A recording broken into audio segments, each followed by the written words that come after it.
What's up, friends? Welcome into Rock Chalk Sports here on KansasNation.com. Alongside Dan Courtwright, I am Sean Kellerman. Thanks for joining us here on this Tuesday. Beautiful, nice, steamy day Oh, outside. We had a chance to go over to the booth a little earlier today. We'll have more on that. Talk KU football here in this opening segment as we get to hear from a lot of Jayhawks today. 5 different players and both coordinators, which we're going to hear from Jim Zebrowski next segment. Coach Z touching on all things as it relates to the running game, Jalen Daniels' season so far, and certainly what needs to improve, what KU needs to continue doing moving forward as Big 12 play is upon us. It's going to be Saturday at 5 o'clock, KU and West Virginia. At 4:40, very special guest, David Lawrence joins the show. DL, of course, the color analyst for the Jayhawk Sports Network from Learfield. He was a former Jayhawk captain as well, and we'll get his thoughts on how he got back from Columbia, which was nice. Was he in a good mood? He'd be the first to tell you no, he was no. not, but none of us were. I think he just now started getting in a neutral mood. Yeah, well, no one cares more about KU football than David Lawrence, and I will Rightfully take that so. to my grave, as he's given a lot to this program, means a lot to him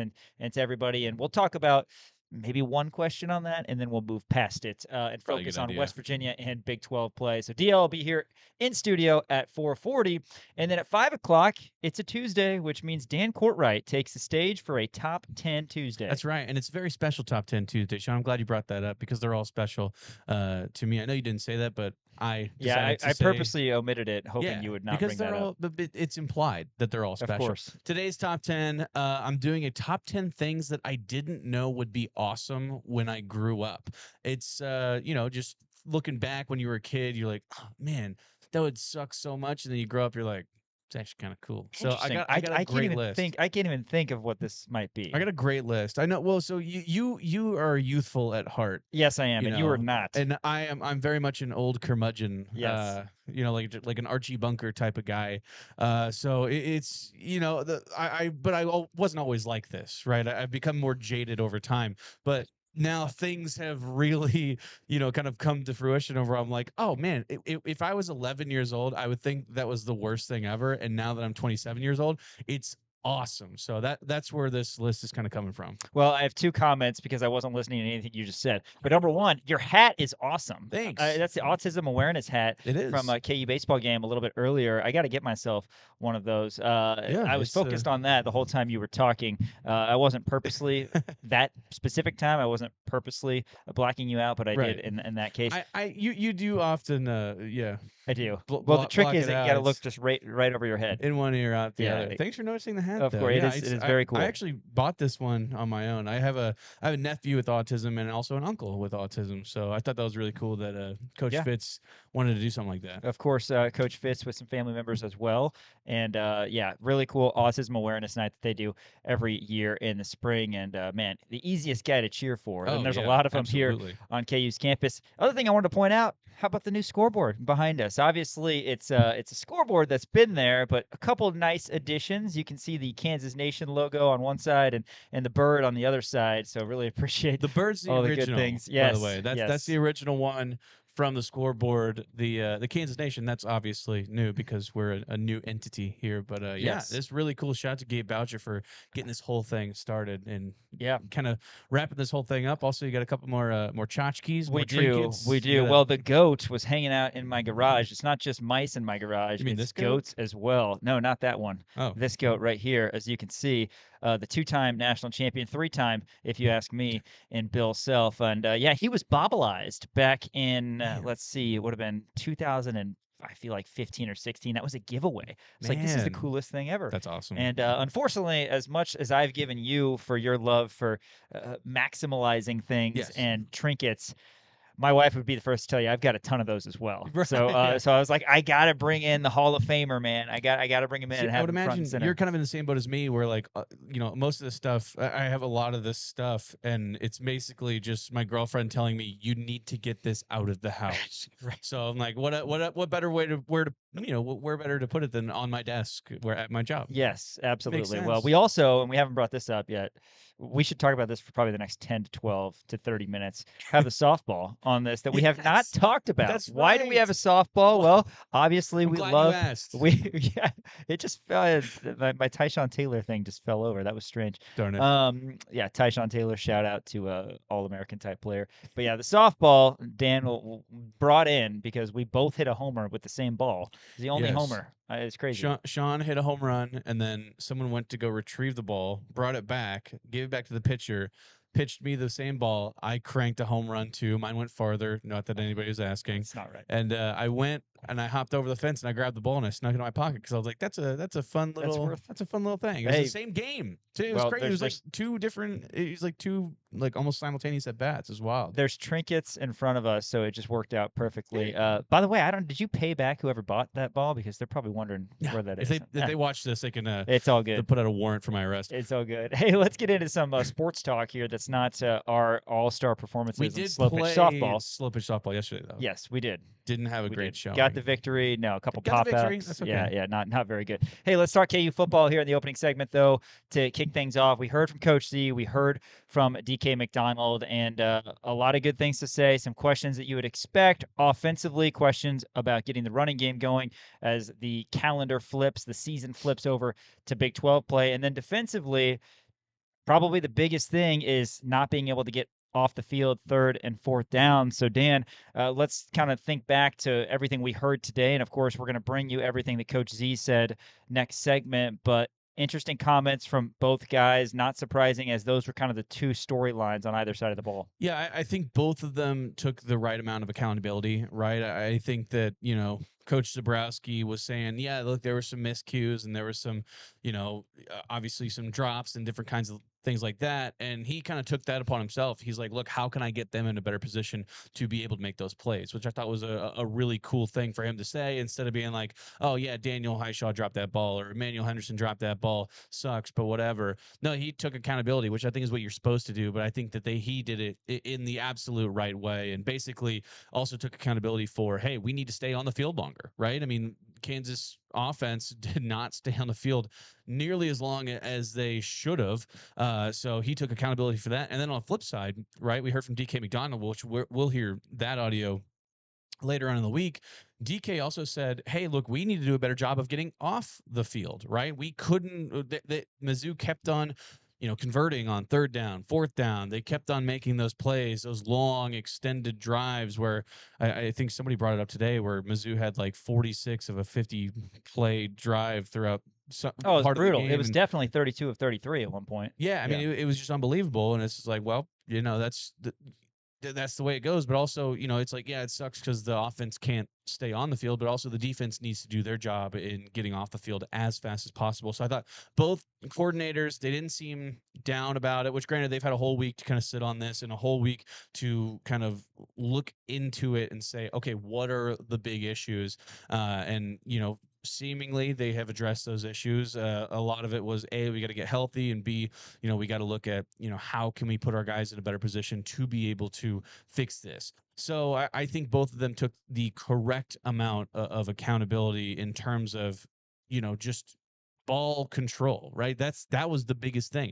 You can look at tackles, you can look at missed balls, you can look at drops, you can look at different things, but at the end of the day, it's about, time of possession. And I think on both ends, the offense and the defense did not do their jobs in terms of time of possession. Yeah, and I'm not gonna spoiler alert anything because we're gonna hear from Coach Z, but I am going to spoiler alert. So I want to bring this up. 3 out of 10 Kansas was on third down conversions.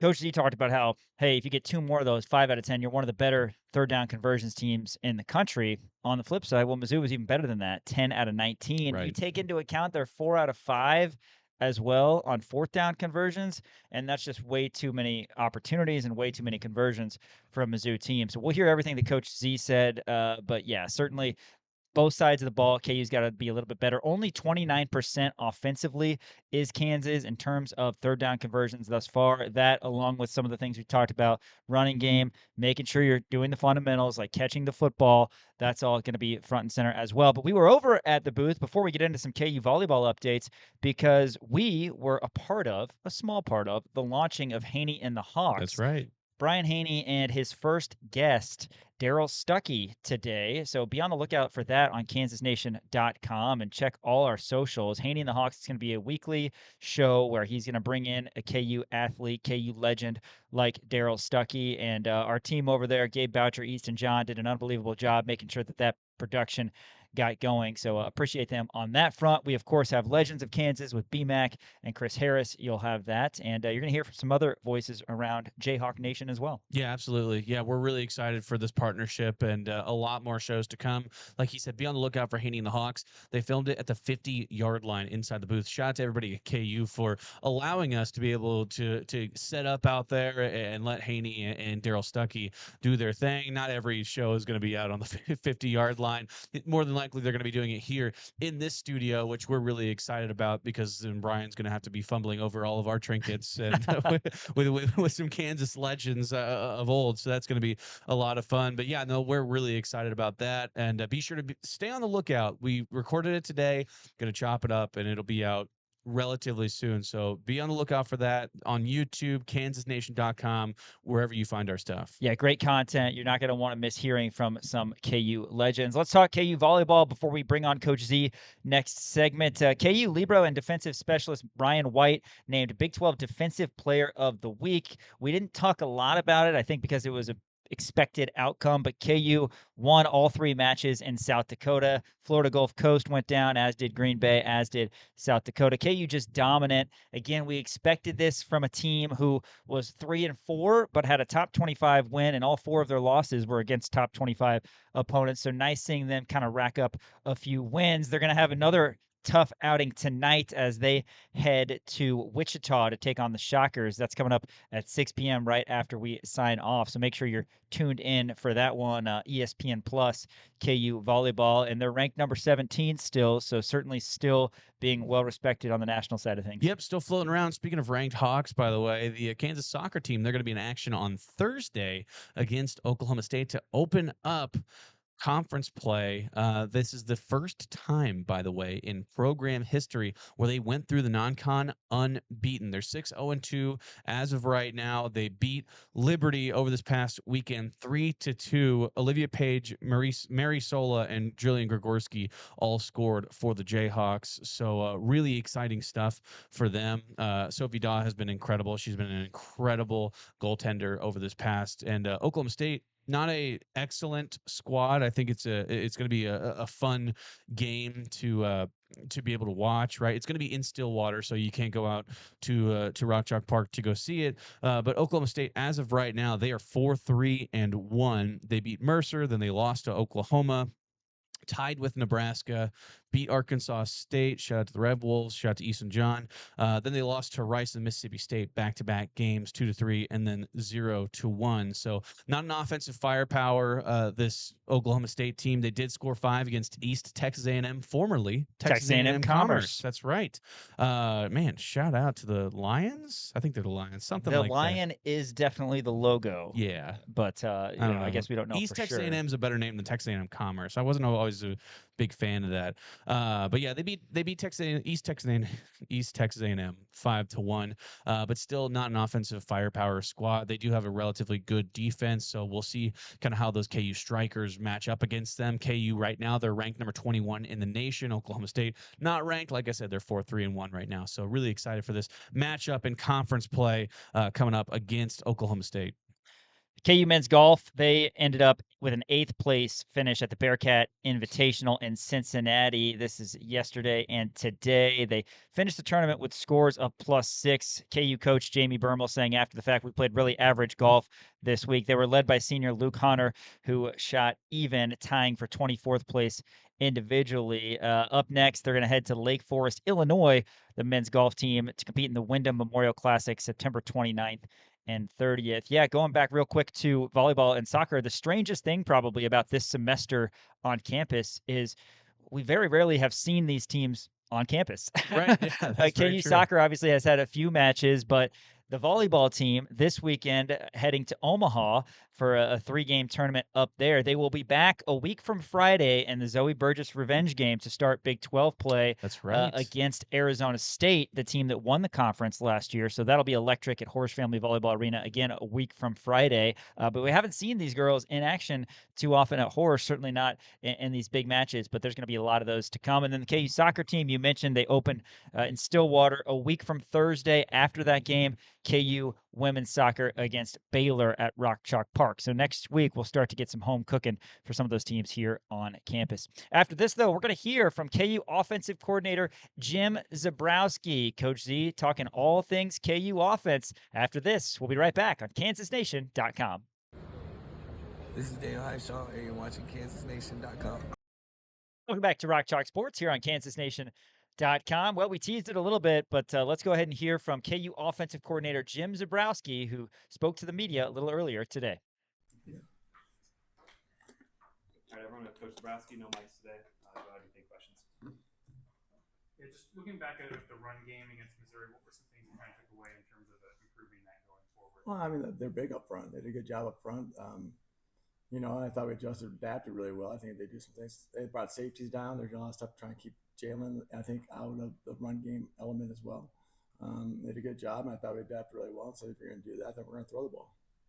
So I think that's how it kind of works. I think the good thing is being able to get something not going as well as you hoped it does, and not worry and panic about it and just go, okay, that's fine. Let's go to the next step, and got going. So I thought that was the positive about it. I thought they were good up front. They got some push. I look back, and whenever something doesn't go, I'm like, I probably could have called some things better. Obviously, I always feel that way. It's easy to say, oh, this kid. I go, well, I might look at myself and go, oh, well, yeah, maybe we could have called this run play instead of that run play.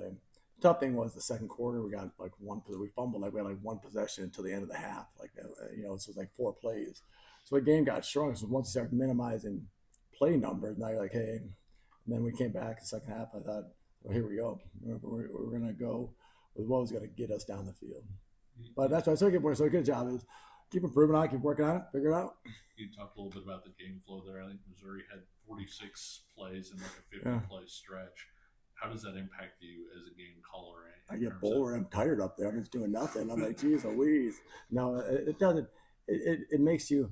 It's like it felt for how to say it. We played Army before in different spots by the Buffalo. So sometimes you get those. You can't concern yourself with it. The worst thing you do is try to rush once you get the ball back. Everybody tries to kill it. Well, it might happen. It might be an 18-play drive. It might be a 3-play drive. So that's why I thought I don't change. I'm like, okay. The thing is, you look at your plays, you're like, hell, there's a lot of plays still left because you haven't called many. So I think that was a good part. Going at halftime, we hadn't got much yards. We scored points. I'm like, gosh, there's a lot of things that we felt really good about, and we might just have to come out and go get after it. So that kind of kept the plays we had there. We felt were like the really like go get them type plays. We had them and had a lot of them at the end, which thank goodness. You don't know how long those drives Nope. are going to last when you're sitting up there waiting. Right. Being bored, like you said. But do you, as it kind of goes on that way, do you find yourself communicating more with Jalen or whoever? With our coaches, kind of like, hey, in case you start getting ahead, going, hey, this looks like this is happening. Right. Hey, start preparing for that next quarter. Start preparing, get a little jump start ahead at halftime. Hey, if we don't get to these plays, let's make sure we could talk about these plays. Let's make sure kind of start creating that second half list. Because your first half list, you still a lot left there too. Now I say, do you finish your first half list, or hey, these are plays that kind of save for the second half sometimes. Hey, maybe we just got to combine those two. So it kind of gives you a chance to kind of reconvene, kind of reconfigure how you're doing things. Jim, what do you see from West Virginia on film? What do they try to do? Really, they play hard. They it was a great job of them. They lost Ohio U, was really good because they played Ohio State really well. And then they come back and play hard against Penn State. Penn State against Pitt. Their defense, I thought, was really good. I think they run around, play really hard. Like they're very multiple in what they do. You'll see some 3 downs. You watch 3 games, you'll see some 3 downs, some 4 downs, some 3 safeties, 2 safeties, 1 safeties. I thought their front 7 runs around really well.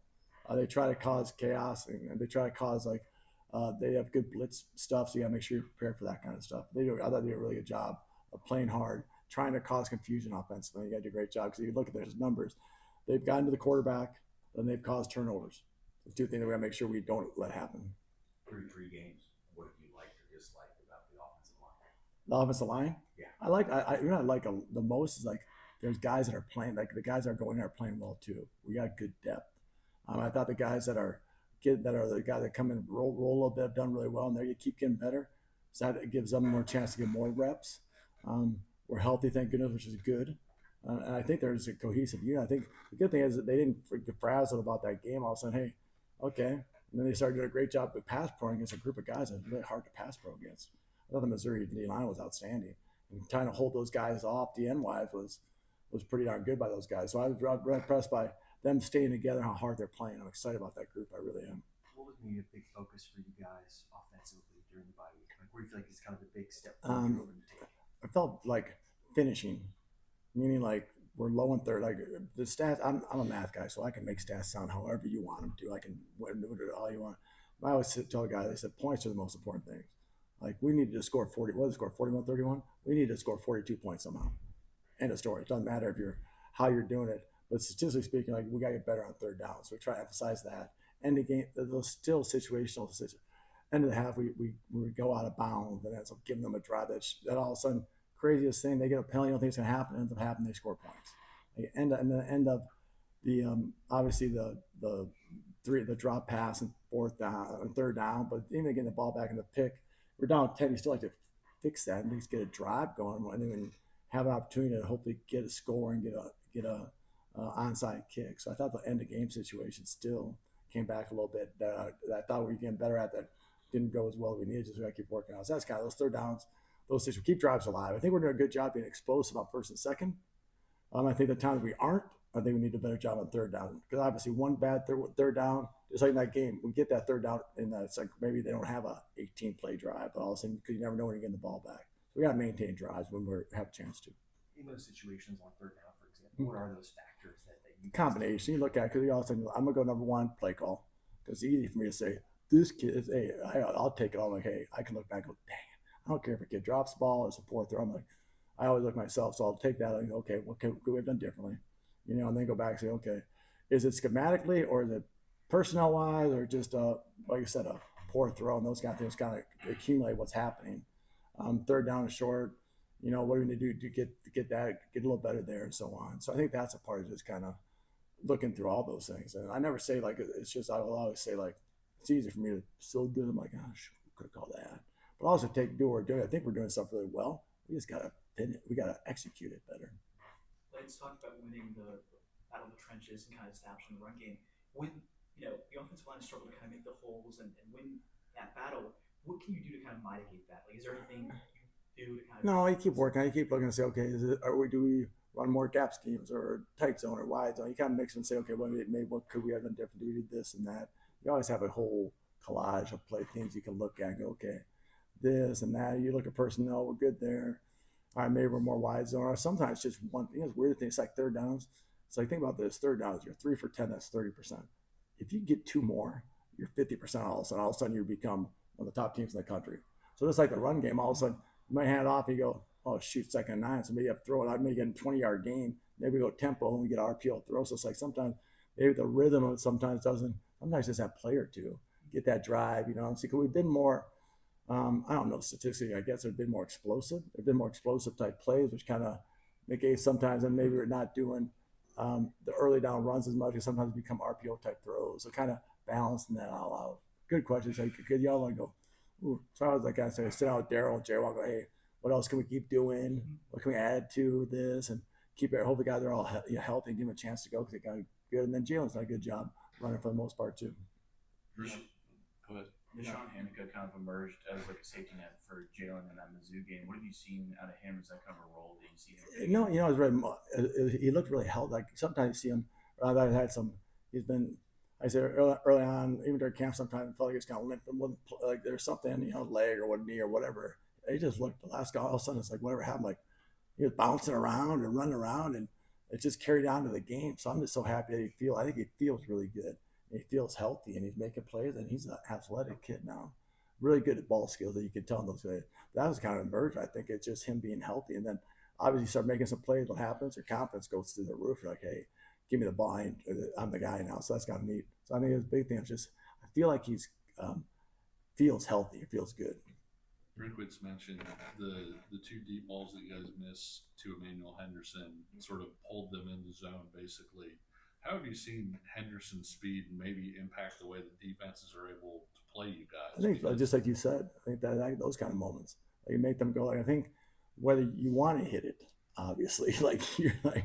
Luckily, I think we still score on that drive. I think we had a couple of whatever, but like what happens is people still, whether you miss it or hit it, they still saw what happened. They're like, ooh.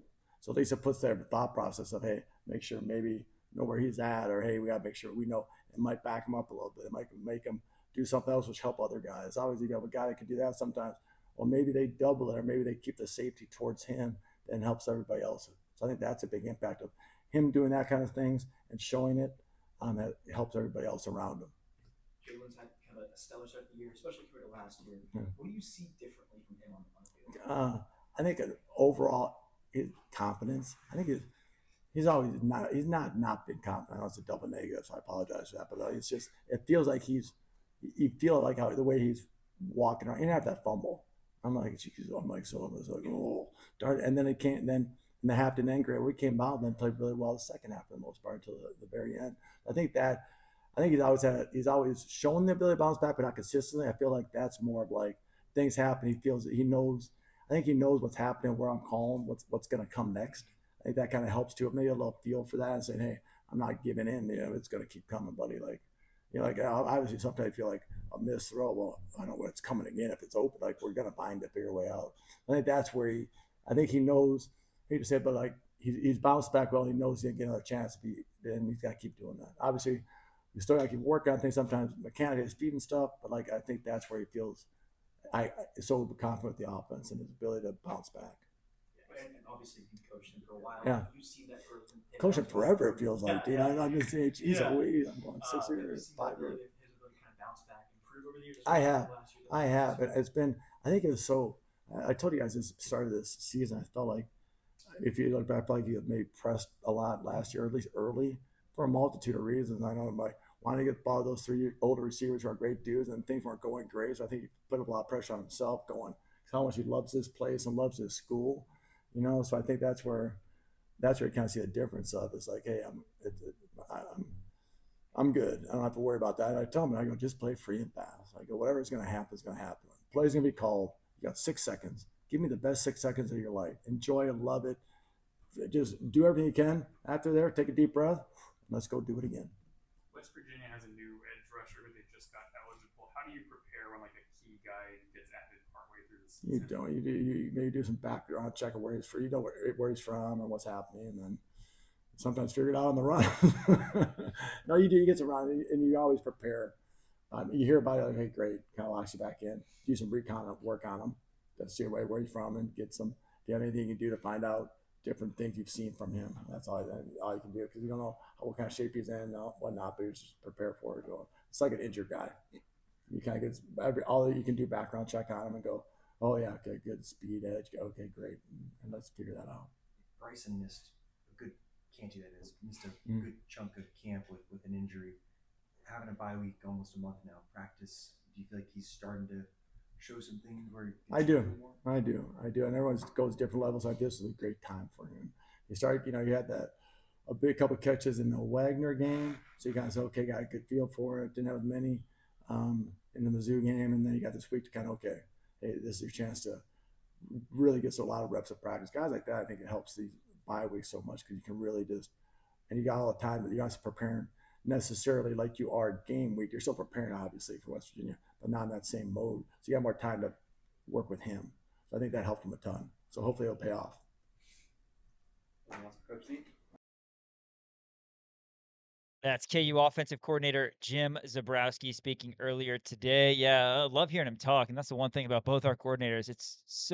They have such different personalities, right? Yeah. They have such different personalities, but you just can tell in listening to them talk how good of coaches they are. Oh, yeah. Little different approaches. But Coach Z, obviously, in addition to that, he's got the special relationship with Jalen Daniels as well. JD off to a great start, 9 touchdowns, 72% completion percentage. And we also heard from him today. He talked about how, there's 3 bye weeks. This one does come at a good time. And you got to in football, that's how it goes. I'd imagine you play 3 games. All right.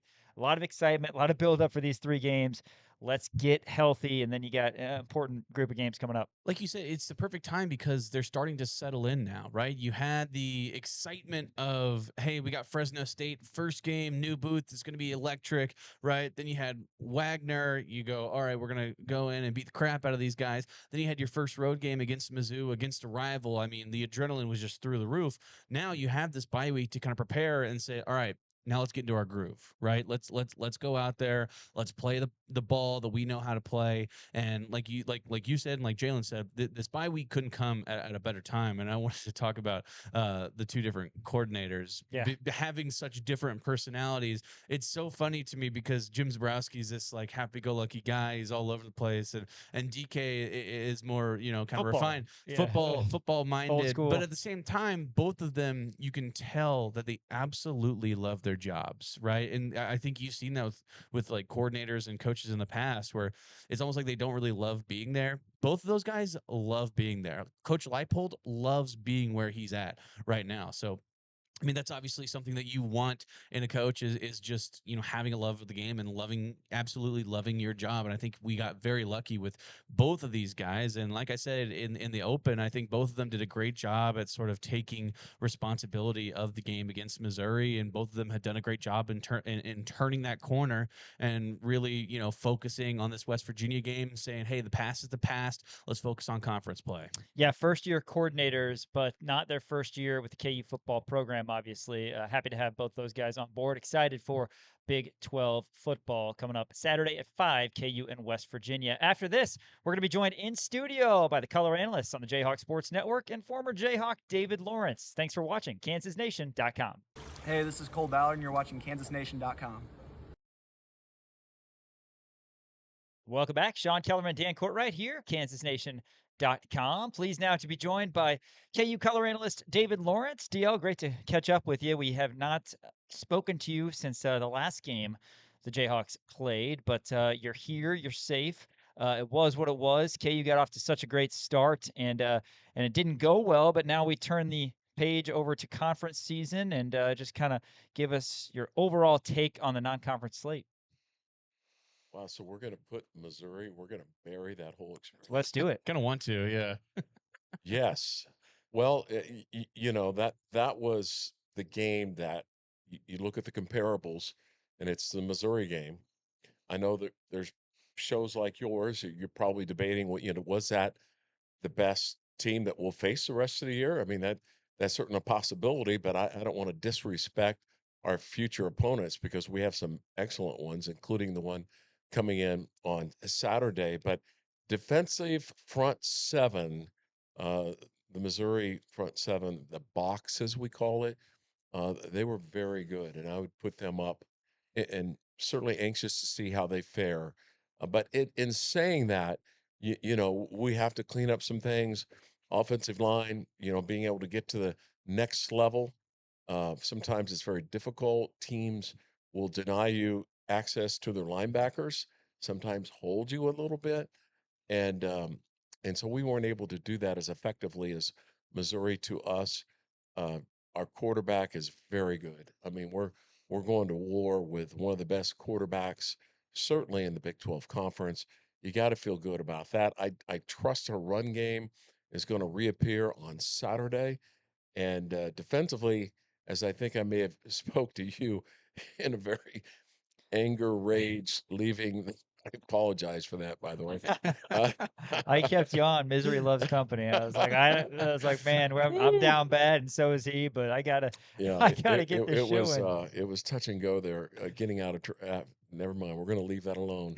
But I'm not down on our defense at all. They gave up some points and some yards. Obviously, 86 plays on a warm day. But I continue to feel very strong about our defense, and I'm anxious to see them play against a good offense in West Virginia. But maybe a little bit more fair, level playing field where they're out there 50 snaps instead of close to 90 snaps. And I think fans that show up are going to be pleased. Yeah, Absolutely. Well, I want to move on, but I know Dan would ask you if I don't about this last game. So, want to get your thoughts on the run game in particular. You mentioned it, and it's hard. You kind of have to take it with a grain of salt, right? Because, like you just said, 107 tackles, 47 tackles. That's a large disparity that you've maybe never seen. KU just wasn't on the field very often, but the running game was not effective. Your thoughts on Hishaw and Williams moving forward? Obviously, they didn't get a ton. They only had 9 carries, and we know they're capable of being bruising backs and also capable of the big play. Yeah, running downhill is what they've called it in the last 15, 20 years. I think you'll see that more. Very high on both of these running backs. As I mentioned before, um, Missouri was able to protect their linebackers and move safeties into the second level and who were not blocked. And that's one of the reasons why our passing game to the tight ends went so well, as they were bringing up more people up into the box. But yeah, it was kind of a numbers thing, and again, Missouri did a good job of keeping, for instance, the tight ends off of the linebackers using defensive ends that will crash down on them, will maybe hold them a little bit, and uh, and we weren't able to get, our very talented running back pair some free space. You want to get those, especially that type of back. Get them a couple of steps where they can really accelerate, run through contact. They just wasn't able to experience that in Columbia. David Lawrence, color analyst for the Jayhawk Sports Network from Learfield, joins us here in studio.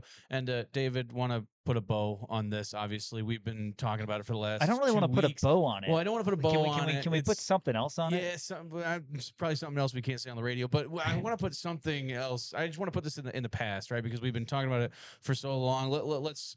I want to look to the future as well. But first, I wanted to talk to you, kind of as a former player, just kind of about bye weeks and how important that is for this Kansas squad, because it feels like this bye week is coming at the absolute perfect time, right? You have an opportunity to, okay, we will put that rivalry aside, right? Let's heal up right before conference play. Just talk about what you think needed to get done in the bye weeks, and if you think it did get done in the bye week. Now, back when I played, we saw bye on our schedule. We thought we were playing BYU, maybe spelled Right. phonetically wrong. It's coming. Daniel, couldn't agree more. I think it's going to give a lot of players a chance to, rest some whatever that people have after 3 games, because there is stuff, and I think ours is spaced out very well throughout the season. And Lance Leipold, just as I mentioned many before, he's on top of everything, including the little things that go into making a schedule. He's got his fingerprint on everything, and this was certainly by design. And I love entering the conference season, and that's another thing, to put a bow on the last week is it didn't count against our conference record. So yeah, kind of have that fresh feeling. You did take a loss to a team that you really wanted to beat, but it doesn't count against your record in conference play. Bangally Kamara was not listed on the depth chart prior to that game in Columbia. And sure enough, dude's out there. I mean, it would have been so easy for a lot of guys, and a lot of guys would have chosen the option of, hey, I'm not going to play in this one, and then I got a bye week, and I'll rest up. Essentially, have 3 weeks until the Big 12 game. But that didn't happen with Bengali. And you saw in the first quarter, David, he made his presence known. He ends up with 9 tackles. Trey Lathan gets a baker's dozen as well. Just talk about the linebackers as a whole. We understand the whole money down situation that BMAC talks about, third and fourth down. The defense needs to be better as a whole. But how about him gutting it out? It's amazing. I've teased this. Someday when I have some time, I'll come up with a Don Fambro all-time KU team that won't be based on the traditional things. And Bengali Kamara is probably going to make it. How about that? Coming back after, just a couple of a week and a half off when he wasn't expected to play, and rising up to come in and play well against the Missouri Tigers. And if we would have found a way to win that game, I mean, he would be an absolute legend, but still is going to be looked at very fondly.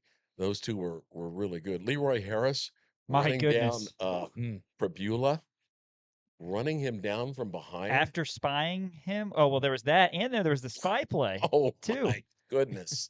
I mean, that's just not an everyday thing.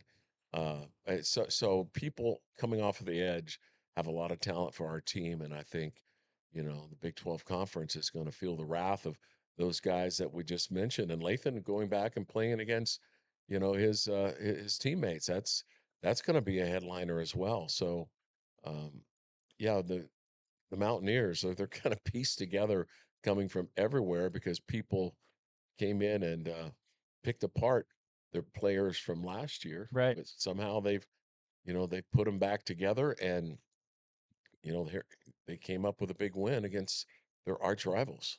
And let's talk about West Virginia. Obviously, the backyard brawl was last weekend, and obviously those rivalry games can get a little weird, and we can see different sides of teams that we might not see in kind of regular games. But still, we know kind of how they play. They like to play fast. They're a tempo kind of team. They have a few different quarterbacks that they like to use. What are you seeing out of that West Virginia offense that you think the defense can really line up and make a difference? Well, they play really hard, and you mentioned sometimes those rival games. It's hard to draw a lot from it because I mean both teams. It was kind of erratic. The ball was on the ground a lot. There were mistakes made by both teams, but in the end, WVU scored, 10 points to tie, 17 to get the win after being down 2 scores. So it was tremendous. They went into the game um, not knowing who the quarterback was. I'm really not sure why they took Markiel out so fast. I felt he was the best of the three from the get-go, but I think without question, the fact after, the previous quarterbacks, threw a couple of picks, Markiel came back in and won the game for them.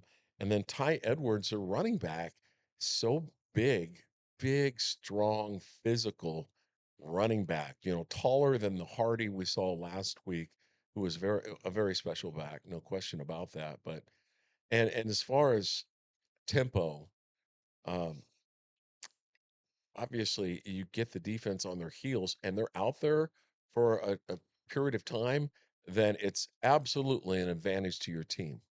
And of course, this disadvantage comes is if you're 3 and out, because then your defense has to go out there and on the field almost immediately.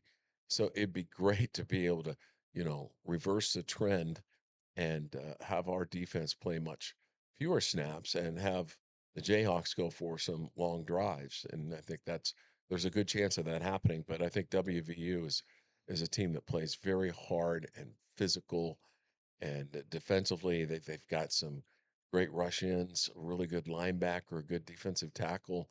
And if recent history means anything, we're going to see Instant classic. a instant classic, right? And unlike last year, we're playing WVU after, a great win, a come from behind win in which there's probably some partying going on in Morgantown.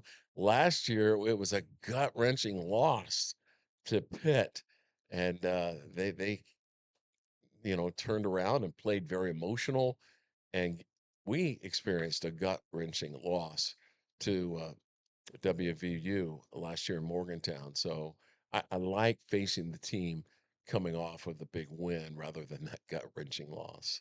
Yeah, a little bird told me a couple years ago on that Kobe Bryant pick six that there was a little bit of joyous partying after that if you were wearing crimson and blue. That's kind of another defining moment. We talk a lot about the Jared Casey 2-point conversion against Texas, but that pick six where you win a game in overtime by 13, that doesn't happen too often. David, isn't it interesting in sports, the appearance of how a team looks on paper is just almost never the story. I mean, West Virginia was a broken team a week ago today, right? They didn't have Jaheim White. He's their best offensive player. Well, Ty Edwards just runs for 142 yards and 3 touchdowns, and they, underdogs at home, knock off Pitt in a rivalry game. And then you have the quarterback situation, which worked out well. You mentioned Nico. He was 19 of 25, almost 200 yards and a touchdown as well. Wanted to ask you specifically about him because he's a lefty. You don't see that too often. They come through once in a while. it definitely changes some things. What specifically are going to be some challenges for Kansas defensively when a lot of plays are just going to look a little bit different because you have a left-handed QB? Yeah, I mean, people like Bengali Kamara, Leroy Harris, maybe they get on the side uh, that you would come in from the backside of a lefty. But Markiol is a thrower, and he gets his hips into that action so well. The ball comes out great. He's not known as a runner, although I think he did okay when he had a couple of opportunities. And I think that you know how winning does. I mean, it brings the team together, and they are all bought in. If there was any doubters about Nico Marchio going into last week, I mean, they were all, I think, 100% focused that this is their guy, and that also affects how many reps you get in practice. I think he's getting about 80% of those reps, and they're going to design their offense to fit his strengths, certainly. But I think he's a very capable quarterback. Yeah, absolutely. David Lawrence, Keller analyst for the Jayhawk Sports Network from Learfield, joins us, and we actually heard from the coordinators today. Was anything that you kind of grabbed from them? We actually heard Jim Zebrowski earlier on in the show. Both of them, I thought, did a great job of kind of taking the correct amount of responsibility for that Missouri game. But just anything that stick out to you from Jim Zebrowski and also Coach DK? Yeah, I think Coach Z, and I get a chance to talk to him once a week as well. I mean, he's ready to go. He's fired up, and as you mentioned, taking responsibility. Before we start blaming players, he just said, there were some plays I wish I would have called differently. That's kind of a good thing, and feeling that he's still confident in the KU running attack and Jalen Daniels. His ability to run, throw. I mean, there's been nothing in these first three games that have you doubt that he's going to do anything different from being at his very best on Saturday. Yeah. David Lawrence, have a great call on Saturday. I look forward to being up there in the new booth with you. Back-to-back games at home, and a great opportunity for this KU team. So let's get a couple W's. Post-game locker room show. I promise you, I'm going to be in a better mood. Post-game on Saturday. What will that be? 9:30 ish. Yes, I look which is a forward to doable it. time. Yeah. I look forward to it. Hey, a Yeah. little bit more doable than when you would join me down the line in Reno after a West Coast affair, but appreciate it. And certainly we're going to get back to our winning ways here in Lawrence. KU in West Virginia is Saturday at 5. You can hear David Lawrence along with Brandon McAnderson, 3:30 Crimson and Blue show on the Jayhawk Sports Network from Learfield. Make sure you're locked in. Back-to-back games at home to start Big 12 slate. 5 o'clock hour coming up after this, which includes a Top 10 Tuesday. Thanks for watching on KansasNation.com. This is Dale Highshaw, and you're watching KansasNation.com. Clock hour here, Rock Chalk Sports on KansasNation.com. And thanks for listening as well, ESPN Kansas City. Want to shout out Miles Schnare and Crown Automotive. Really appreciate all the great people over there and their partnership and helping make Kansas Nation a top-tier option for all things KU athletics. Super nice people over there, too. They are fantastic, and appreciate everybody who follows us on Twitter, TikTok. I know you're big into the TikToks and the YouTubes. Yes, I do all that stuff. Yeah. I'm all over the TikToks and that. No, I actually do. I post all the TikToks and all that stuff. So yeah, follow us everywhere you can. TikTok, Instagram, Facebook, Twitter. It's our main one. I would say we're all over the place. KansasNation.com though, if you want to check out some beautiful writing by our resident journalist here, Sean Kellerman. Always having great articles on there. I'm gonna be honest. I've read I've read a couple of them. Oh, actually. you know what? I've read a couple of them. I'm honored. Yeah, no, I have. I've taken some time, but it is surprisingly at least good. the two that he's read have been surprisingly good. They have been. Which, granted, for me, I'm practically illiterate, so it's everything is good writing to me, including like Dr. Seuss. But yeah. Hey, 5 o'clock on a Tuesday, or no? Yeah, 5 o'clock on a Tuesday. Time for 5 o'clock on a Tuesday. Top 10 Tuesday. Let's hear it. Top 10 Tuesday. We're doing my top 10 things that I didn't know were going to be awesome when I grew up. This is something that I don't want to give anything away, but I was doing something over this past weekend, and I was like, man. If I was literally like 10 or 11 years old, like I would be like, this sucks. This is the worst. I hate this so much. And as I was doing it, I'm like, this is actually super sick. Okay, Like I think I am thinking of what a few might be on this list yeah, now. no, Okay. I got a great list that I've accumulated so far. Let's go ahead and get right into it with number 10. Number 10, my top 10 things that I didn't know that were going to be awesome when I grew up is antiquing. I'm a bit. Don't look at me like that. Don't give me that the face. You don't like antiquing? What's wrong I with don't like antiquing? antiquing. What's No. wrong with you? No, my wife enjoys an antique shop. I do not. I love No. antiquing. Antiquing is one of my favorite things in the world. I could spend hours in an antique shop. All the little tchotchkes.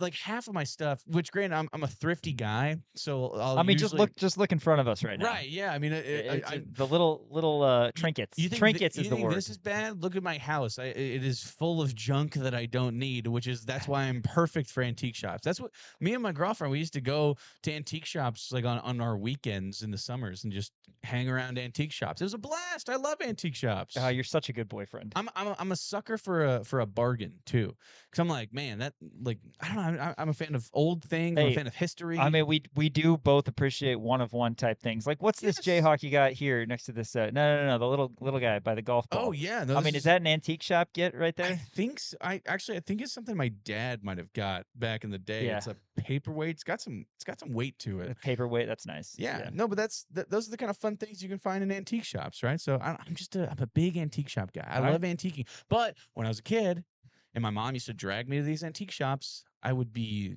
just pitching a fit. Absolutely. I hated it. Which, granted, also when I was a kid, I would break things very easily because I was incredibly clumsy. Like I wasn't ever allowed in a Pier 1 Imports because they just knew I was going to break all of their glass stuff. So it makes sense because you bring a essentially a Tasmanian devil-esque 8-year-old into an antique shop and he's destroying like an old coffee grinder from 1865. It's like, yeah, that makes sense. Why would you want that kid anywhere near that? But I didn't like going. Now I love it. I love antiquing. Yeah. All right. Hey, I'm It's- good with it. why don't you It's like not antique- something I would generally. I'm more willing to go there if my wife wants to go there than I would have been back Are you a garage sale when I was guy? 10 or 11. But you gave the right more than I used to be, but not Sure. really. Sure.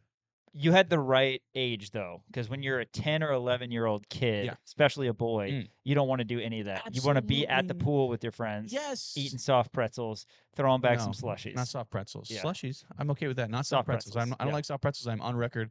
Soft pretzels are absolutely disgusting. It's bread and Um, butter and salt.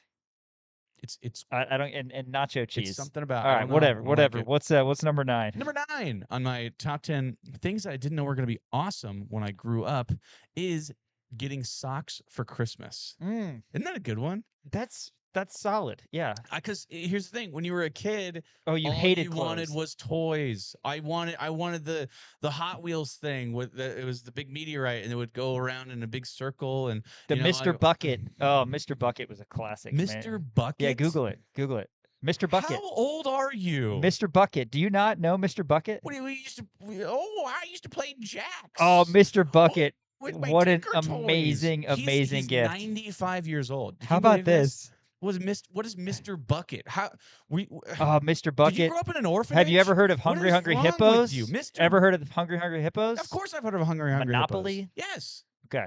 Mr. Bucket. Mr. Bucket. I think you your still parent- haven't looked at I think still your haven't looked him parents up. just gave you a bucket and said, "Here's Mr. Bucket." You and still haven't looked him up. which I'm that's offended. a testament to you. That's I'm endearing offended. because you can do anything with your Mr. imagination. Bucket. Classic. Mr. Bucket. What a classic game. Anyway, yes, the point Mr. is Bucket, you that was wanted my all nickname these in high awesome school when I played toys. basketball. You wanted Mr. all these Bucket. awesome toys There like it is. Mr. Bucket and not socks. Now you Yes. appreciate socks. My wife appreciates the fuzzy sock. I mean, that's such a go-to classic boyfriend husband thing. If Like yes. stocking stuffer, just throw some fuzzy socks in there. Absolutely. If you ever want to win brownie points with your what do I buy my girlfriend for Christmas? Fuzzy socks. Fuzzy socks. The easiest thing you could ever do, and they're cheap, and Yeah. that all girls love them. But I personally love socks because and same with underwear too. I'm gonna go and throw socks and underwear in the same. I only get underwear. Throw them in the same drawer, if you will. No, actually, I have separate. Well, yeah, I have separate drawers. for it. Metaphorically speaking. No, I understand. But I do. I only get underwear once a year, and it's like come October, November. It's like they're getting pretty ratty. Like they're starting to get starchy, and the socks start to get holes in the bottom. And I'm like, just wait, boys, just hang on a little bit longer.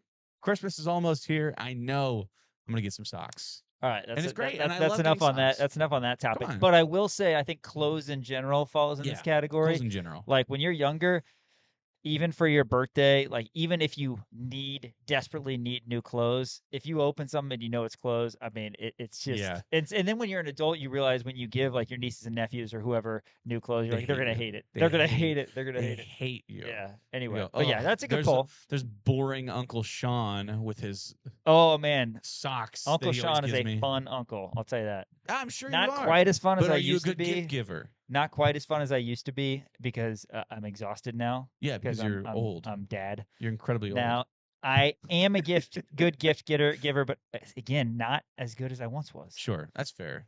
Yeah, I think I've lost a step Too in tired, my man. gift giving. Too tired. Yeah. I agree because I have a dog, so I know exactly what he's going Yes. through. Number 7. No, excuse me. Number 8 on my top 10 things that I didn't know were going to be awesome when I grew up is documentaries.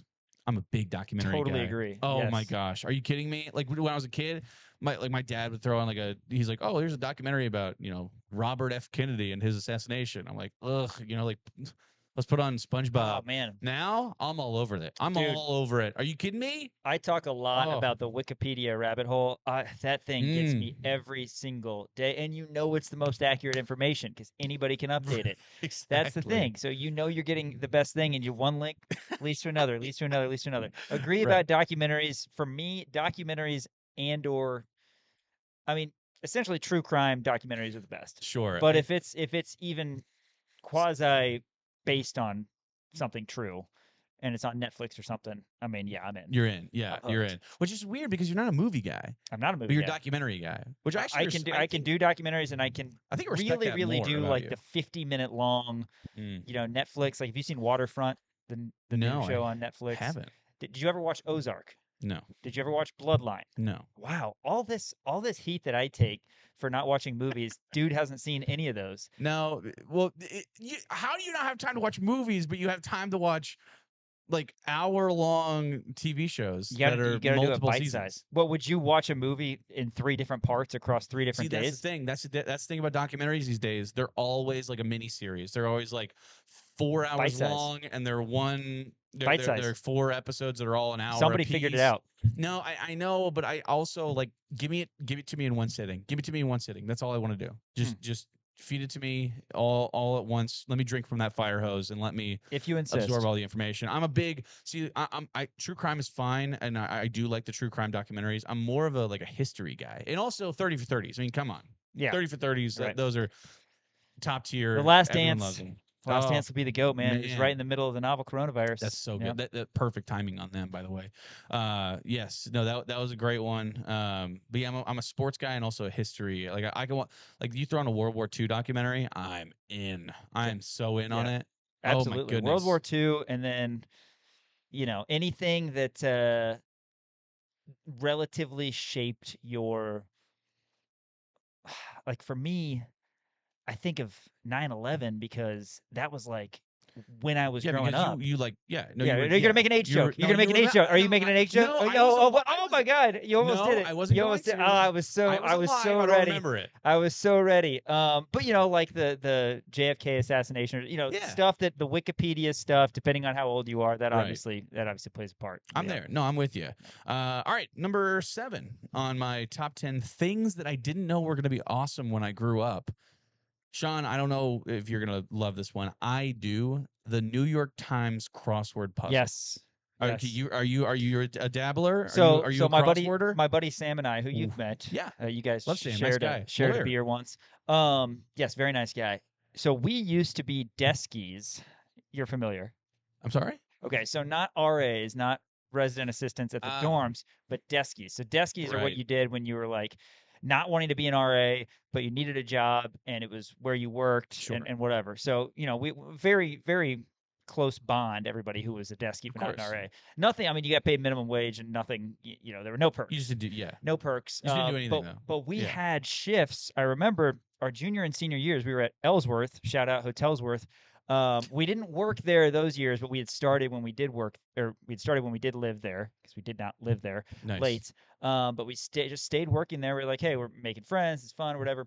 And the shifts that we had were mainly Sunday or Wednesday from 11 p.m. to 3 a.m. Nice. And Wednesday, That's dollar night. Wednesday is yes. dollar night, so we'd be a little bit busier. People would come in. You'd see some things. You'd hear some things. We'll leave that for off-air conversation at some point. So you're a little busy on Wednesdays. Sundays, though, 11 p.m. to 3 a.m., nothing went on. Sure. So we had a buddy. His name is Big Daddy, who you've also met. I have met Big Daddy. Good time. So Great Sam and Big Daddy and I, we would do crosswords, and we would just do like a joint. I mean, this is just guys being dudes. Guys being dudes. It's guys I being love dudes. that. So Big Daddy would go around campus and he'd pick up an LJ World, he'd pick up a Kansas, he'd pick up a New York Times, he'd pick up a USA Today or whatever, and he'd pick up 3 of each. Man, so we that's would awesome. each get them, and then Sam and I would be sitting at security up front, and Big Daddy would be at the front desk, and we would just do crosswords, and we just yell it out great. like 4 across is royal blue or something. That's and great. then 10 Oh. down is, and Yeah. eventually we would.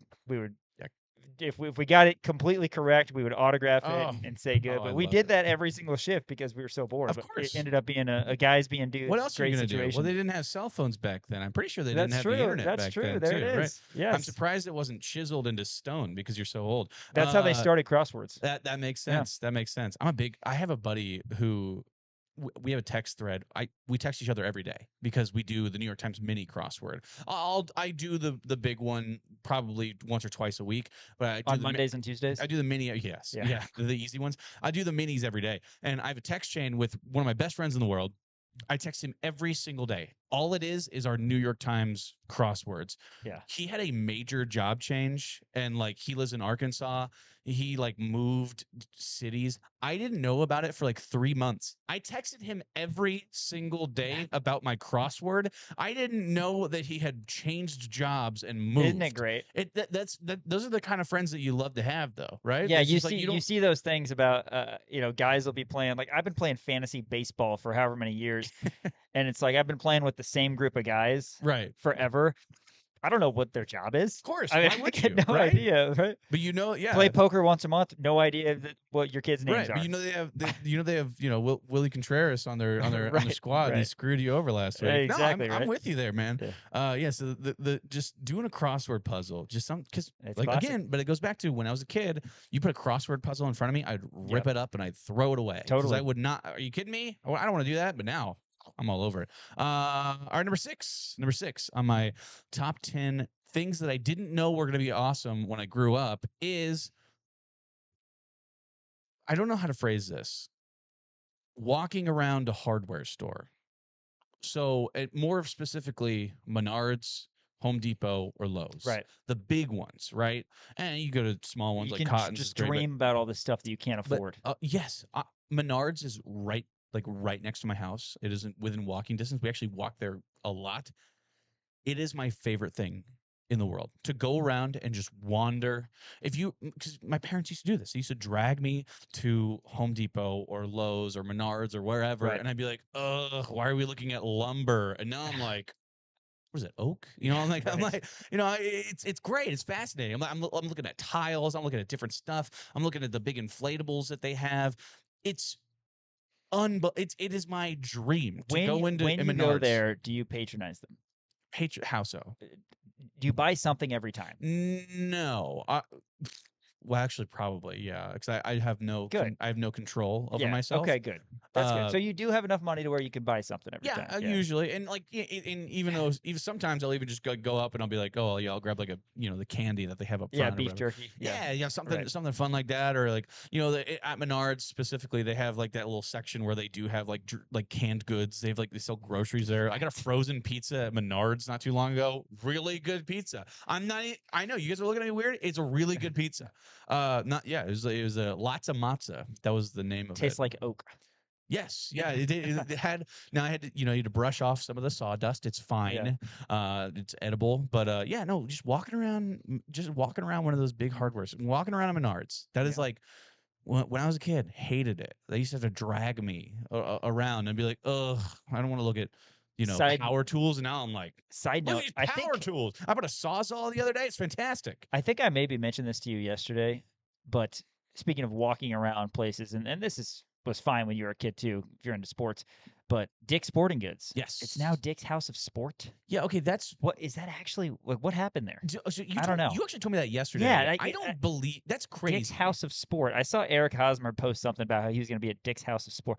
I'm like, well, I don't get this. I don't get this. We are your destination for sport. Is their new Dick's thing. House of Anyway, let's Sport. hear number Don't 5. love that. Let's hear number 5. Number 5 on my top 10 things I didn't know were going to be awesome when I grew up.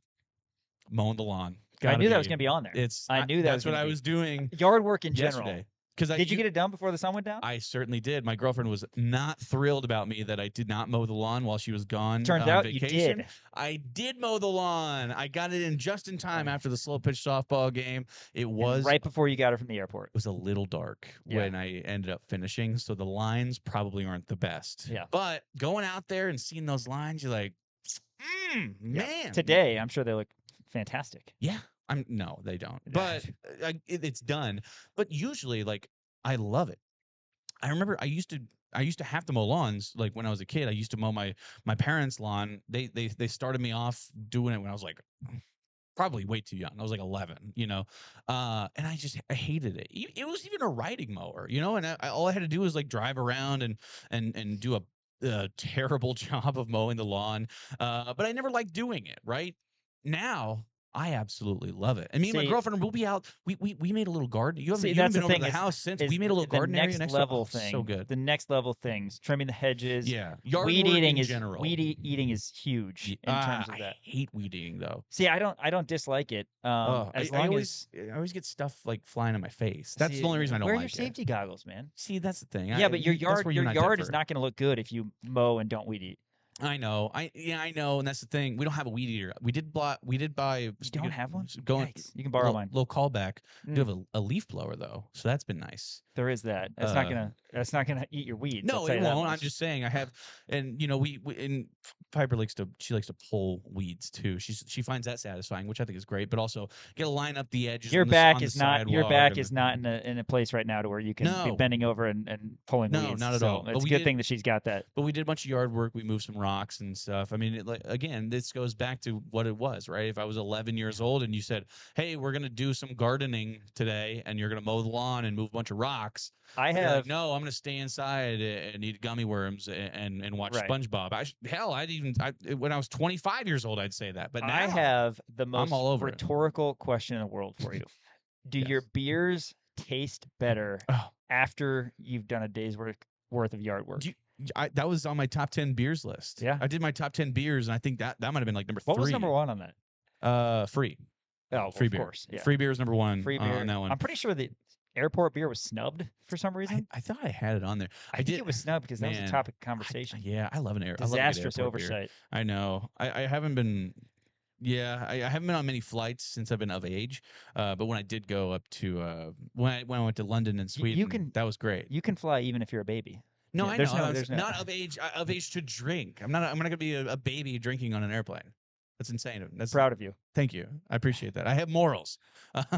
Number 4. Things that I didn't know were going to be awesome when I grew up is coffee. I used to be vehemently against coffee. I remember my parents. They have weird rules about things, right? Like they did this thing. They sat me down when I was a kid, and they're like, "If you're gonna drink coffee, you're gonna drink it black." And I was like, "I'm 6. Why are you telling me this right now?"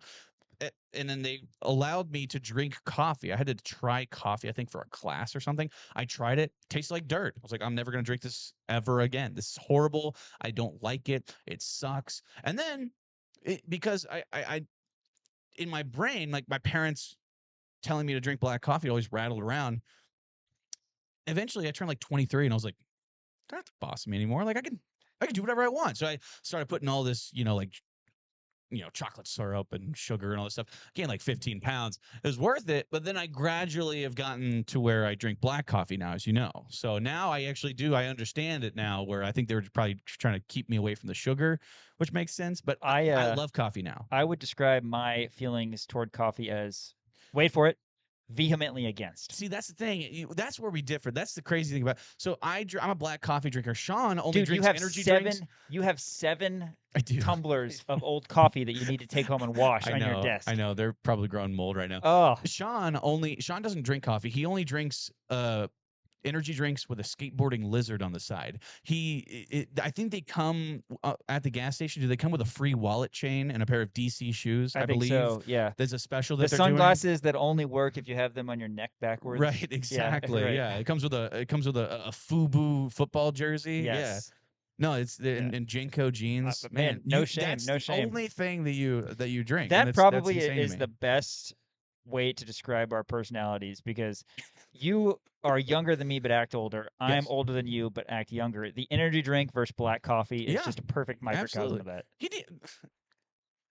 Somebody tell him to grow up. That's absolutely. I don't insane like of you. coffee. My That's wife insane of you. loves my She wife is. loves coffee, and sometimes I'll have a sip of it when she gets I don't even know if this is Starbucks or somewhere else, but she gets coffee, and then there's like a little bit of cream at the top that tastes like Whoppers.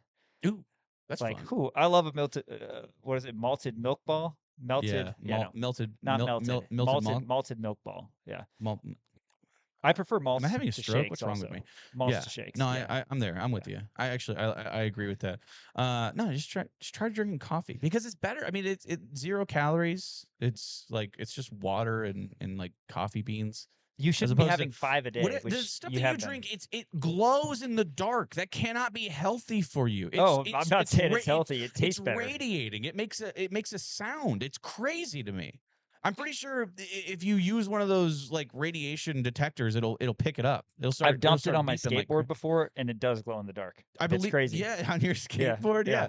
yeah. If you spill it on a carpet, it'll eat through it. That's how those are the kind of things that you like to drink. Anyway, moving on to my number 3 top 10 thing that I didn't know was going to be awesome when I grew up. Golf. I remember having this discussion with my gym teacher, who was also my head football coach at the time. I was a sophomore in high school, and he's a big golfer. And I remember distinctly being like, hey, 'cause I played football and basketball and all that stuff. And I was like, golf isn't a real sport. And he goes, come back to me in 5 years. Right. And tell me if you think golf isn't a real sport. I was like, whatever, dude. It is a beautiful sport. It's my favorite pastime. Oh man, it's so much fun. It's absolutely a blast, and I hate it, and it's great. I know.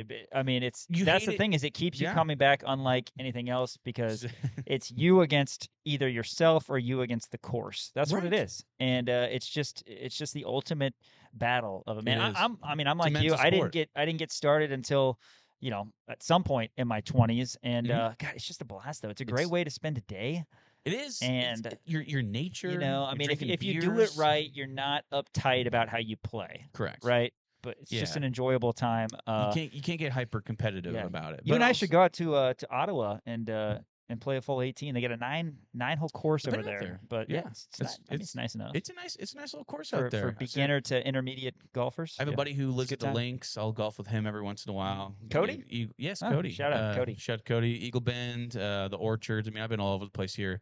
But yeah, man, I used to work at a country club, which the members were, country club members, but working there was a lot of fun. And I got to golf for free there, which that was a giant perk of So working the- there. But golf, like I said, when I was a kid, like I hated golf. I was like, So I'll never be one of those old guys who will just play golf. Now I'm like, I want to be an old guy who just plays golf. The It sounds like members fun. of the country club were country club members? Is that what you're saying? Yeah, but in a I- derogatory way. No, number two. Number 2 on my top 10 things that I didn't know was going to be awesome when I grew up. Sean, you knew it was coming. Beer. You hated beer growing up. Hated it. You know what's fun? I have a great story about this. So, All right, so you're 8. Obviously, so actually, I probably was like 7 or 8 years old. Lock I think. this man up. So no. I know I didn't drink beer. So when I was a kid, like my school and adults did a great job of being like, hey, obviously don't drink alcohol, it's bad for you. But it got to the point so much where I thought like if you have a sip of alcohol, it will kill you. Like in my mind, I way over exaggerated the Plus, you're a danger. naturally gullible person. Absolutely, I am. So I was like, if people drink beer, they're going to die. I remember like my dad, not a drinker at all. He maybe had one beer a year, and every time he did, I was pissed. I was like, "Do you want to die? Are you willing to die right now?" My parents had a If nickname you for drink me. this 1 Miller Lite, but the story. So my dad does this fancy, or he does. I'm this glad if he college- was only having one beer, he really branched out and, No, and it's had a great. I Miller know. Lite. But my dad does this college football contest every year, and he invited a bunch of his friends over, and all of them were drinking beers. And I remember they were sitting out in the front lawn, and all of them had their beers beside them. And I thought, I'm going to be a hero. I'm going to save their lives. So I went around behind every single one of them and kicked their you kidding beers me? over. That's 100% Wow. fact. I don't know how none of them didn't punch me That in the is face. literally worse than Michaeling. a I beer. know. Now, in retrospect, I'm like, yes, that's a horrible thing. Do you Why did I remember do who that? these men were? I know Because you every need- single one of Good. them. You need to buy them a beer or two. I know. I see him every single year. Yeah. It's CC, crazy. write him down. He says he's going to do that. That I is know. it's a not bad cool. one. But That now is I not love cool. beer. Now I love it. Now it's like it obviously took some getting used to, and that's part of the process of enjoying beer. You know what I mean? I hated it so much. Your top 10 beers that we did a couple months ago was the next beer on there. I think that was number 2. Yeah. Oh, classic. Classic. Number one, drum roll. My top 10 things that I didn't know were going to be awesome when I grew up. KU football. Nice. My whole That's life. right, because my whole life. from years, let's see, you would have been like 11. So I saw 2 bowl wins. 11 3. to 23 years of your life. Mhm. Like year 11 to year 23 was when we were Horrible. really, really Dreadful. poor. Awful. Yeah. Terrible football program. We actually went down to Fort Worth to go see the Fort Worth Bowl in 2005. And I thought that was great. I was like, we're the greatest team of all time, because I didn't understand how bowl games worked. And in 2008, I was like, we'll never be bad again. We're 11-1. This is incredible. And then 2008 had a rough stretch. 2008 rolled around, Insight Bowl, but you lost a lot of games after that. And then after that, just talk about a downward spiral. And I remember having the thought of like, never again in my life is Kansas going to be a good football team. Look at where we are now. Thankfully, you were woefully ill-informed. Woefully ill-informed. Any honorable mentions, or you think you covered them all? I think I covered them all. I actually didn't have any honorable. Do you have any that you think I don't. I bet missed? I think of some before tomorrow's show, but that was a solid list. Appreciate Thank you. that. Top Furniture 10 shopping, things. probably one. I don't like furniture shopping. Fan of furniture shopping. I think it's great. Maybe online shopping. Yeah. I'll think of some cooking, maybe. I'll say probably cooking is one of those things that I cooking's enjoy. a good one. Yeah. Relaxing. Because when I was a kid, I never wanted to relax. I was always bouncing off the walls everywhere, going crazy. Now I didn't know relaxing would be this great. I do miss being a kid, man. Like literally, I remember one of the Olympics when the basketball team was playing at like 4 or 5 in the morning. I remember waking up. That's awesome. And just popping some waffles in the toaster, heading downstairs just because you could. It was watch the Vince summer. Carter dunk on some guy. God, Yeah, man, that's there's awesome. just so many great. Going to the pool with your friends, like I talked about, just classic stuff. That's our top great. 10 Tuesday today. Hope that you enjoyed it. Hey, after this, we're going to hear from that KU linebacker who had 9 tackles in the game at Mizzou when we thought he wasn't even going to play. Bangally Kamara, he spoke to the media a little earlier today. We'll get that next. Thanks for listening on ESPN Kansas City and watching KansasNation.com. Hey, this is Cole Ballard, and you're watching KansasNation.com. John Kellerman, Dan Courtwright, back live in the Kansas Nation studios. Let's hear from KU linebacker Bangally Kamara, who spoke to the media a little bit earlier today. Bangally, coaches have said a lot of good things about you coming back after just 1 week. What was that process like for you of working your way back so quickly? The process was really just like obviously when the injury happened, I wanted to know like how long it was gonna keep me out for. I think somebody just said like it probably would have been a chance that a previous guy had this injury before on a different team. They came back in a week, so I was just like, sure, I'm shoot for the same thing. So just really tried my best to get out there. It worked out for the best though. You heard it was non-contact. What happened? Just regular, just motioning. I mean, just walking through. Kind of like planted the wrong way, and things like that kind of happened. Yeah. When it initially happened, before they told you someone had come back in 1 week, like how concerned were you? How alarmed were you? I was concerned. I was like, I was devastated. Like I was like, oh no, this can't be. But you know, like I'm just happy that it wasn't as serious as I thought it would have been. I'm just blessed that that was the situation because I definitely was devastated when it happened. Yeah. Why was it so important for you to play against Missouri? I mean, so I ain't got no more years left. Like, you know, it's all or nothing right now. So, you know, I just, you know, as long as I got an opportunity to be on the field and I'm not hurting my team and I'm trying my best not to hurt the team, like, I feel like I feel like I can go out there. You know, I've played through injury before. This obviously was a different injury, but you know, I played through injury before, so I'm not used. I'm not like not used to playing. You know, in them circumstances, so it was cool. How limited were you, if at all? I mean, obviously it's limited because you know it's like this is an important ligament on your body. So like you know, I was obviously limited. You know, made some plays, missed some plays, but you know, I came out of the game knowing like the healthier I'm gonna get, the better I'm gonna play. So you know, it was definitely I was devastated that we lost because it was such an up and down game. But like I came out the game telling myself like, okay, like let's get to that. We got the bye week. Let's get better. You know, the better you are, the better you play. So that was the case. Yeah. How do you feel about where you're at now, coming off the bye week? I'm feeling I'm feeling really good, honestly. You know, it's obviously step by step getting better every day, but like I'm feeling really good. I'm feeling better than I felt during the week that I was going to Missouri. So that's all I can ask for. Yeah. Talk to Coach McDonald a little bit about just Trey and his personality away from the field. For people that don't know him, how would you describe his personality off the football he's field? just, like off the football field, he's just funny. Like he want to wrestle everybody. So like he's one of them type of guys. Like he's want to wrestle everybody. So he's just you know type of guy like that. Like you know people don't be saying it, but like you know we've been in locker rooms. And, you know he's just a overly aggressive guy. So you can probably tell in the field. Yeah.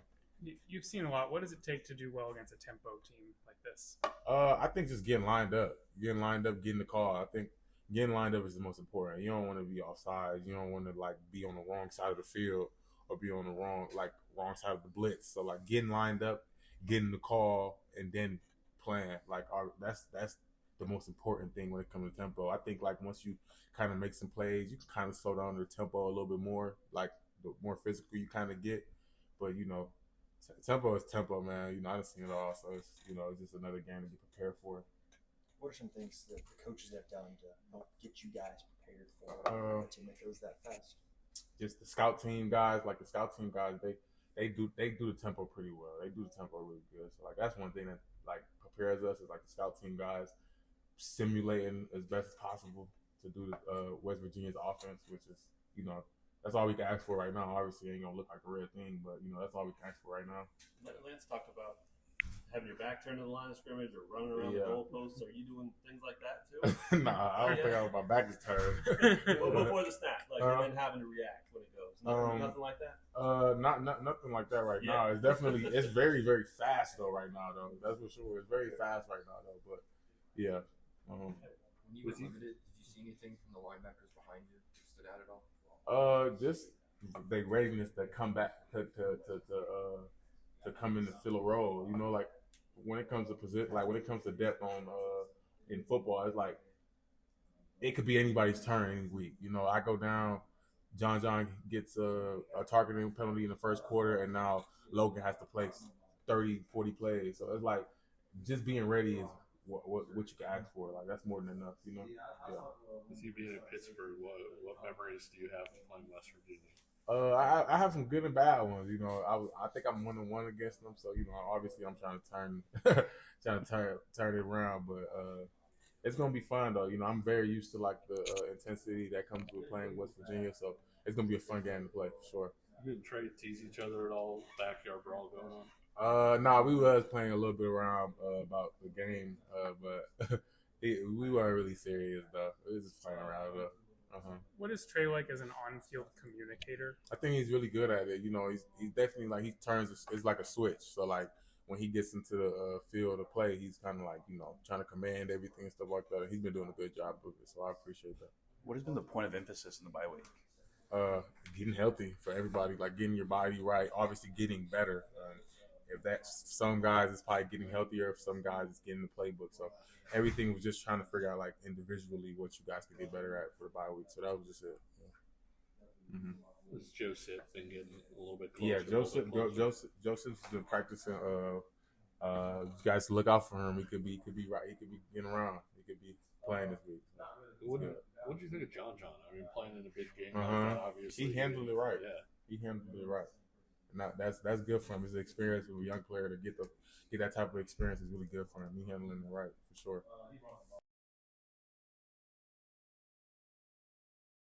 That's KU linebacker Bangally Kamara speaking to the media a little bit earlier today. We're going to hear from a lot of Jayhawks as this week rolls on Rock Chalk Sports. Trey Lathan also spoke to the media, also heard from a certain quarterback who's off to a very good start. Plus, who? Tate Nagy as well, and Kobe Baines. So Tate Nagy, that'll be the first time that we hear from him. But yeah, JD spoke as well, and a lot of excitement about getting back out there, back-to-back home games at the booth. Yeah, 100%. It was great to hear from Tate Nagy, by the way. He actually brought up the Chiefs kind of, unsolicited, I guess. Talked about how Nico Remigio kind of reached out to him about, hey, here's some tips on how to, do punt returns and different kinds of things like that.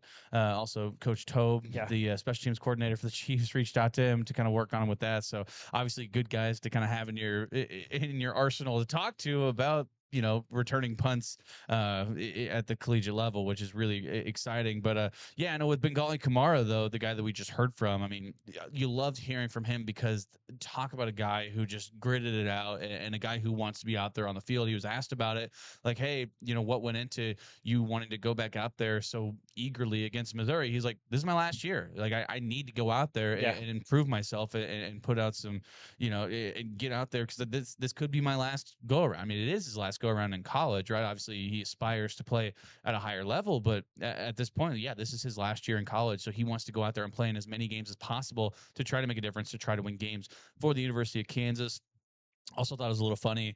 I think Kevin Flaherty brought this up to him about him playing at Pitt, and also Trey Lathan played at West Virginia. So they had their own little backyard brawl going on inside of the linebacker room there too. He said they kind of go back and forth and talk a little trash. But obviously Bangally Kamara has played against West Virginia before in the past, not against the Rich Rod team, but still has played against this West Virginia squad and understands kind of the hostility that goes into that kind of rivalry too. So that'll be interesting to see out of Bangally Kamara, but a guy who certainly I fully expected him to miss a lot of time. And whenever he kind of got the okay to be out there and go through reps, I mean, he did say that he was relatively limited, but he said, hey, that's not going to stop me, right? I'm still going to go out there and I'm going to try my hardest. And he certainly didn't seem to have a step taken off whatsoever. So shout out to Bangally Kamara for showing that toughness and showing that want to get out there and play. Yeah, Trey Lathan as well.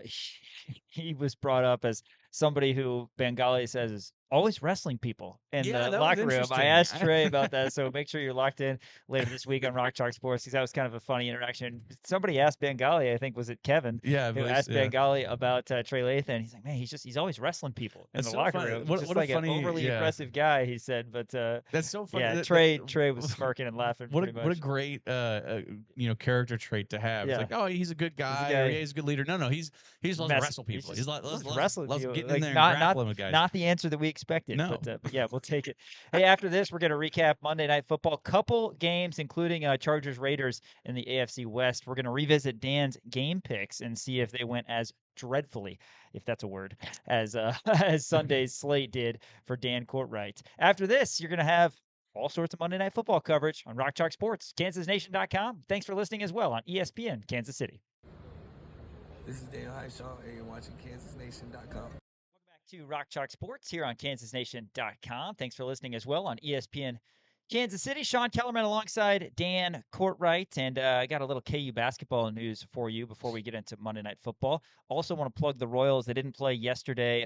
They are now 6 back of the wild card, which is about as far back as they've been. And there's only 12 games to go. In fact, officially 6.5 back now are the Royals. The Astros have moved into a wild card spot. They were leading the AL West, but now the Mariners are half up on the Astros in the AL West. So because of that, the Astros 6.5 up on the Royals, plus Cleveland and Texas are both 3.5 up on the Royals. So 6.5 back with 12 games to go.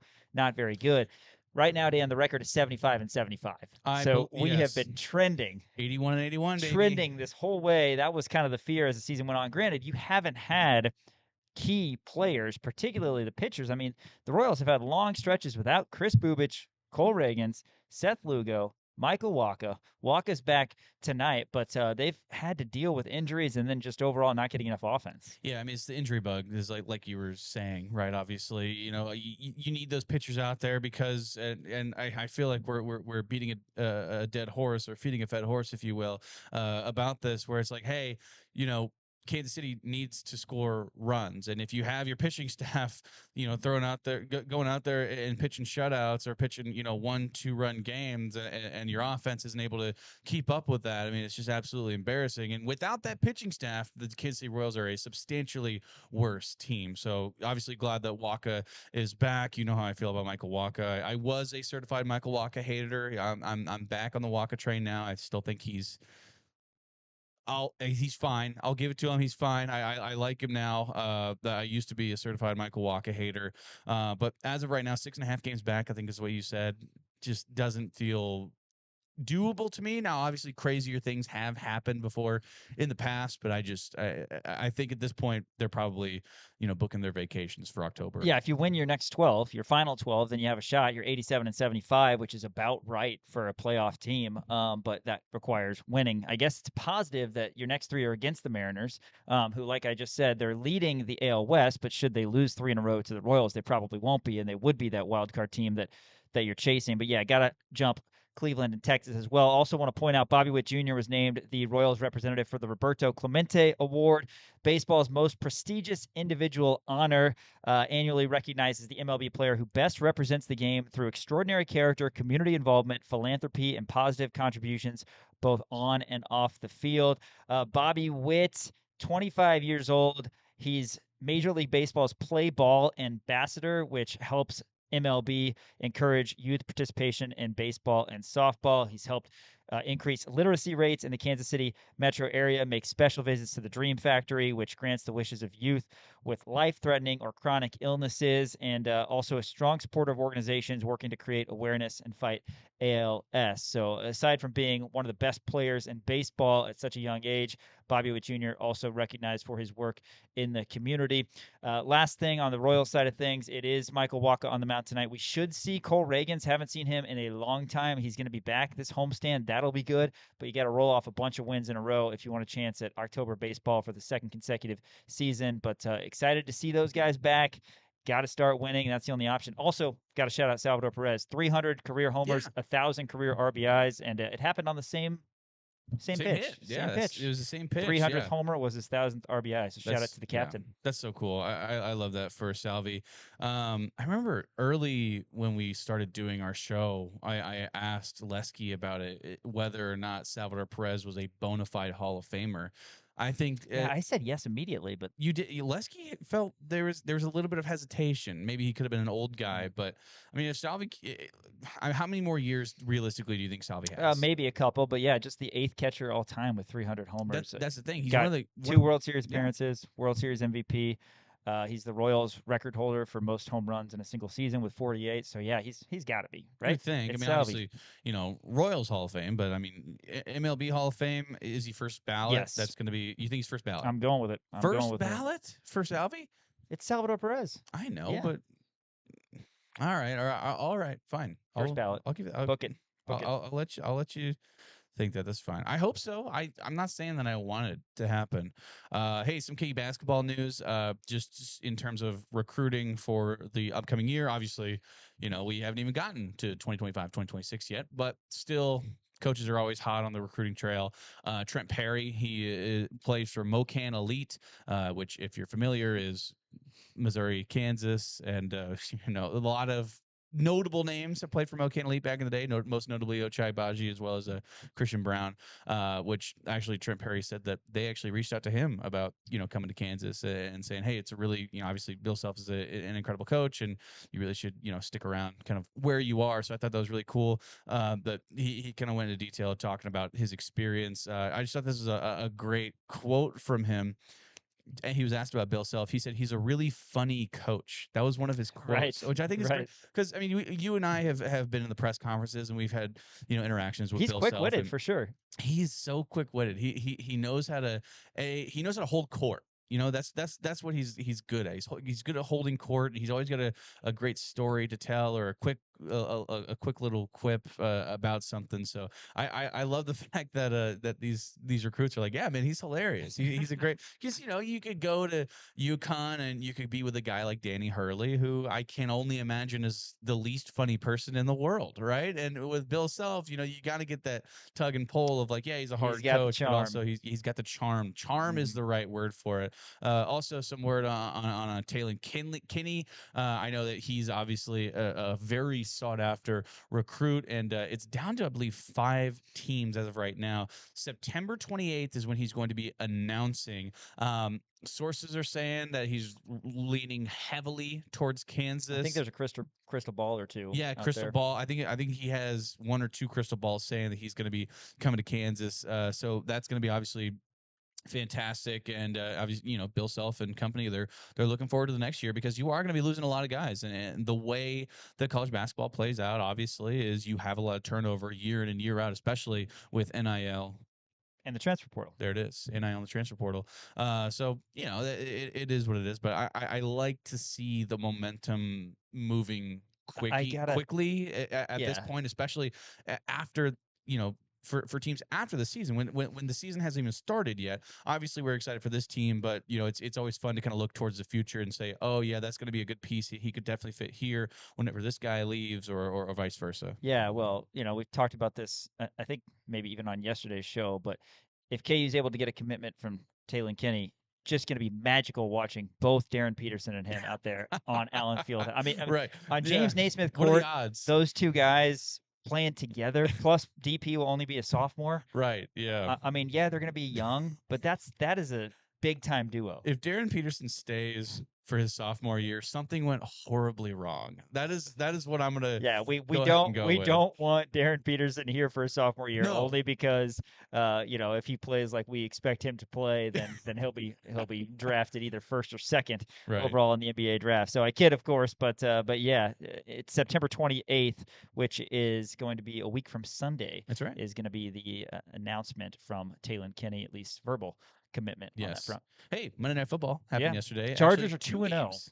Yes. Before you, I know you want to pat yourself on the back for a few game picks, but Chargers 20-9 over the Raiders in Sin City, and Buccaneers 20-19 in the Peach State against the Falcons. What do you make? What of what did I say? Did I say Falcons? Yes.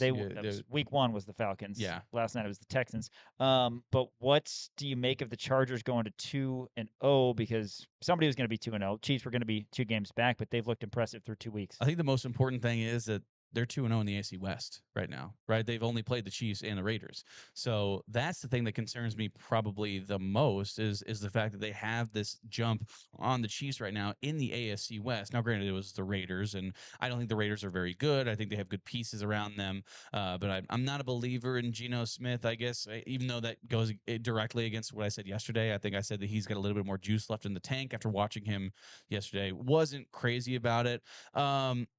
The thing that scares me with the Chargers is that they got their pass game figured out. I mean, they've also got their coach figured out. Just in general, but, I mean, but that's the thing, though. Whenever you think about Jim Harbaugh, you think about, they're a run-first kind of team, and that's why everyone was super high on Amarion Hampton and Najee Harris. If you hadn't blown up his eyeball, they didn't really produce anything yesterday. I mean, they got the second coming of Keenan Allen instead. Yeah, no, Najee Harris had 8 carries for 28 yards. Amarion Hampton had 8 carries for 24 yards. I mean, it's really, they didn't use the run game that often because Quentin Johnston proved me wrong. I love it. Again, he's damn again good. Is the word you're looking for. Again, he's proved me wrong. Again, 7 targets. He had 3 receptions for 71 yards and a deep shot. That was the only one that I think I missed on. But to be fair, I don't think that was an official game pick. I just said Amarion Hampton first touchdown. No, you've just missed on that in your arguments with me because I've said he's the real deal. Well, I will say this about you. You love Brock Bowers' anytime touchdown. I did. Yeah, that didn't. Raiders didn't score a touchdown. 0 touchdowns. Zero Similar touchdowns. to what the Vikings did. But you know who did score Sunday. a touchdown? Mika Ibuka, which I called that. It was How about that? Plus 165. Love that. Also had Chargers covering the spread at 3.5, and I also had Buccaneers money line too. So did you have? I can't remember. Did you have Amarion Hampton first touchdown scorer? I said Marion Hampton first touchdown scorer, but that's not an official game pick. And then you also liked him at anytime touchdown, if I'm not mistaken. I think I did. Hey, you know what? You salvaged it, though, after a terrible, terrible weekend, Saturday, Sunday for you. You salvaged it. Yes, I am not quite back to even. I still have a long way to go in terms of my gambling history.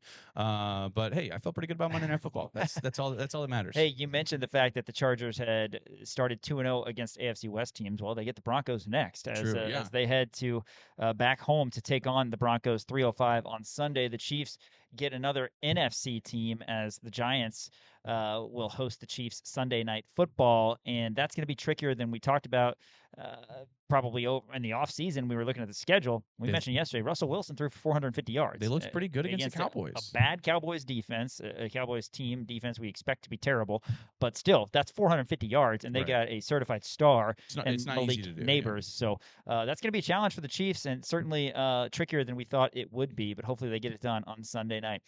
Hey, that's going to do it for Rock Chalk Sports here on KansasNation.com and ESPN Kansas City. Want to give a big shout out to both Easton John and Elijah Schmidt for help running the production today. For Dan Courtwright, I'm Sean Kellerman saying thanks for watching. We'll catch you later on KansasNation.com and ESPN Kansas City.